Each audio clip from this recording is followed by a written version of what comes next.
Қазір елімізде мыңдаған жұмыс орны бос тұр. Түрлі салада тіпті жалақысы едәуір жоғары жұмыс орындары бар. Бұл орындарды шетелден келіп жатқан адамдар толтыруда. Жыл сайын мыңдаған инженер, құрылысшы және ауыл шаруашылығы маманы оқуын бітіріп шығады. Оларға білім беру үшін мемлекет қомақты қаражат бөліп жатыр. Алайда көбі мамандығы бойынша жұмыс істемейді. Олар арнайы білімді қажет етпейтін, тез табыс әкелетін жұмыстарды таңдайды. Әрине, жұмыстың жаманы жоқ. Адал еңбектің бәрі маңызды. Бірақ бұл үрдіс жеке адамға да, бүкіл елге де үлкен пайда әкелмейді.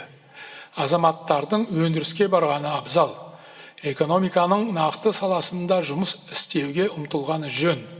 Осыған мемлекет қажетті жағдай жасау керек. Жұмысшы мамандықтарына деген құрметті арттыра түсуіміз керек. Оларға лайықты жалақы төлеу қажет. Бұл мемлекетіміздің алдында тұрған негізгі міндеттің бірі.